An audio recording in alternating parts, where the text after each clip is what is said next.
Hi, welcome again to Inventing with Adrian, and this subject of this course is Thieves and Traps.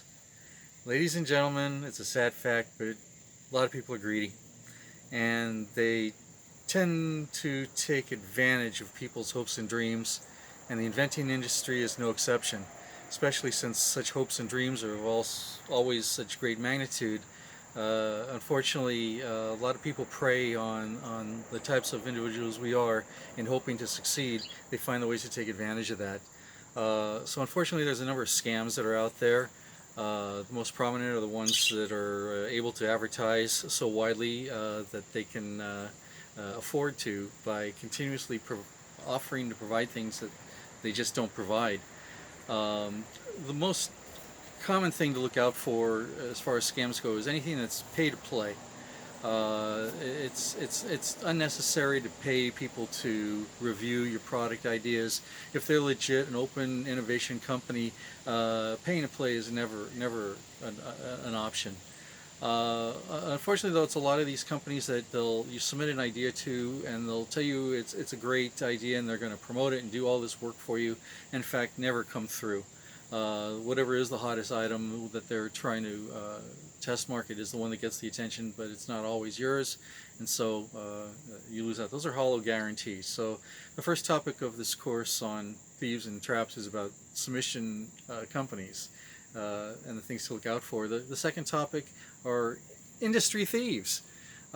We have unscrupulous attorneys, ones that will tell you that they've done a patent search and they think your product's not infringing on anything, but then there's little notices on the bottom that they haven't searched all the patents, so there's a chance that they're wrong. So they exclude their risks to anything here. It's sad that attorneys will go ahead and tell you your idea is great, to go ahead to provide you the forms and the process to prosecute a patent, when in realism, if they were going to be kind and do you a favor, they'd have been realistic about it with you.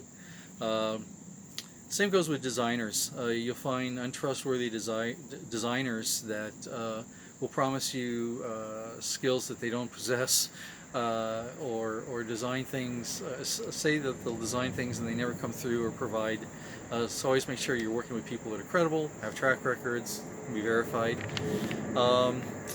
Next real problem with the industry are expensive mentors and advisors. The plane flies over here. Expensive mentors and advisors are just that. People that tell you that they have all the experience in the world, they're willing to help you out for just a small percentage or a stip in a month. Please vet these people. They have to know a lot about your industry. A person that made a success selling potato chips isn't going to know anything about selling IC chips. So when they say they're a mentor and advisor, make sure they actually have great credentials before hiring people on that are really, a lot of them out there, especially people that have had like one success in life, and now they think they're an expert in everything. They're going to teach you how to pitch and how to sell this, and it's well, again, get people that have good track records in your market area. Lastly, industry thieves, useless marketers. Again, people that say they're great at search engine optimization is a real big one nowadays, and others of that ilk, though, that make promises that they can't substantiate. So do your background checks. Next topic of this course is going to be about knockoffs. Things we'll be discussing about is how weakened patent laws have really hurt here in America. It's led to a problem called efficient infringement, where it's cheaper for companies to infringe on your product, knowing that there's very little risk that they're going to have to pay you anymore for damages. Laws were so damaged that you couldn't even get injunctive relief. It's now possibly going to come back with a new stronger patent laws, but still there's very big problems with weakened patent laws and efficient infringement. China has been an issue, although they've actually improved their patent laws to protect inventors better. It's still where things are knocked off quite often. Silicon Valley has its own version of this. The big players are very big on using the PTAB version of PTAB's challenges in the patent office to prove patents are invalid, so that then they can take the market or stop potential challengers and competition. So you got to look out for some of those biggies in Silicon Valley as well. Two more topics on this course video on Thieves and Traps. Traps now, bottomless pits. Uh, the realism is you got to know when to cut bait. Uh, there are syndromes that people get into that, well, if we just keep making improvements, that's when it's going to really take off. And that in itself is a mistake I'll get to in a minute, but it is an endless bottomless pit to try to keep coming out with an improvement thinking that is what it's going to make the product work. Another bottomless pit if it's not yet science.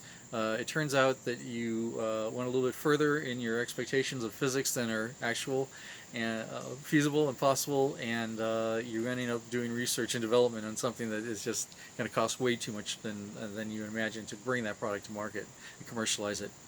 Let's go back to why that perfect syndrome is such an issue. It's really because you fail to focus on what the consumer wants are. And so it becomes a bottomless pit. Remember again, the definition of product development is to bring to the market a customer accepted idea from initial concept through design and into manufacturing. So if you got that process right, you knew what the customer wanted when you went out, before you went out and developed the whole thing, just to realize that it wasn't going to sell. So take these things in the right order, you'll avoid that problem. Last is what we got to really call just dead horses. There are items that you'll find get going that haven't been brought to market before, so you're pioneering a whole new market.